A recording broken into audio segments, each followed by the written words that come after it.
सूरतुल अनआम आयत नंबर 1।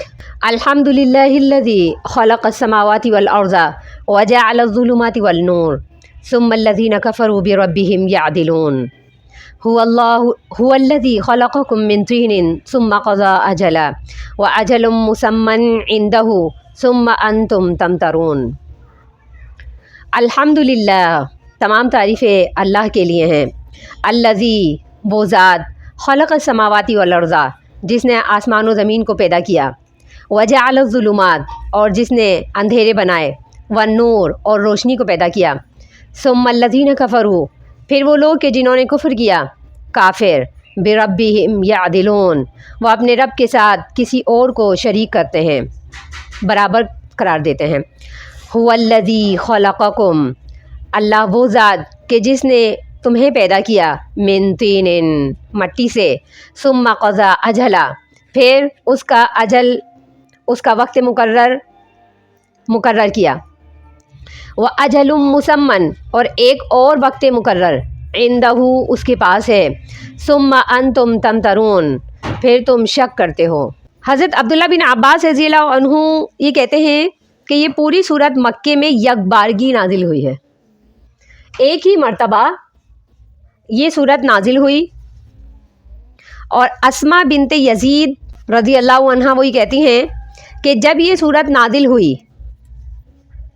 तो उस वक्त आप सल्लल्लाहु अलैहि वसल्लम ऊँटनी पर सवार थे, और आप सल्लल्लाहु अलैहि वसल्लम पर यकबारगी ये सूरत नाजिल हुई तो उस वक्त ऐसा लगता था कि जैसे कि ऊँटनी की तमाम हड्डियाँ टूट जाएंगी।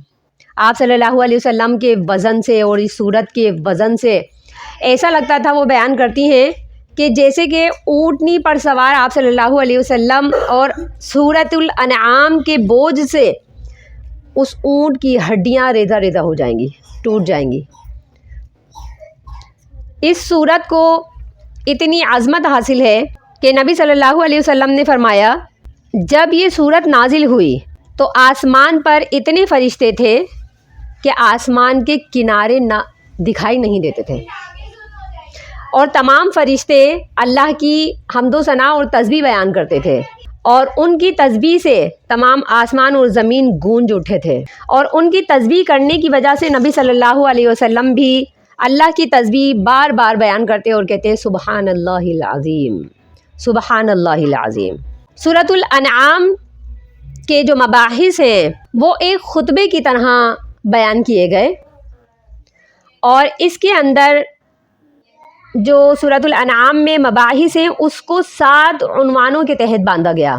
सबसे पहला जो उन्वान है सूरतुल अनआम का वो ये है कि शिर्क और उसका रद्द, शिर्क को बयान किया गया और उसका रद्द किया गया।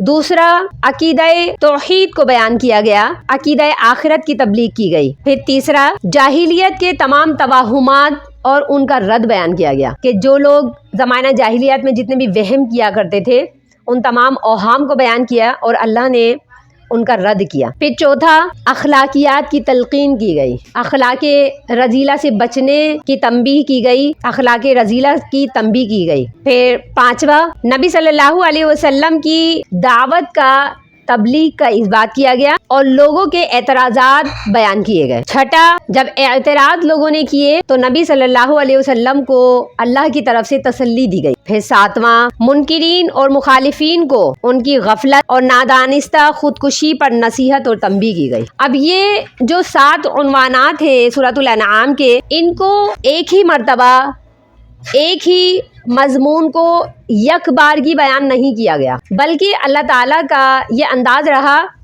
कि अल्लाह ने कोई भी मज़मून जब बयान किया तो उसे मुकम्मल तौर पर एक ही जगह पर एक ही बार बयान नहीं किया, बल्कि जहाँ भी बयान किया वहाँ एक नए नुक्ते के साथ, नई वजाहत के साथ उसे बयान किया गया। और सूरतुल अनआम में बग़ैर किसी तरतीब के तमाम उन्वानात को जगह जगह बयान किया गया, और हर जगह एक नए नुक्ते को उसके साथ और एक नई तौज़ीह को उसके साथ बयान किया गया है। यानी किसी भी बात पर एक नई वजाहत हर जगह दी गई।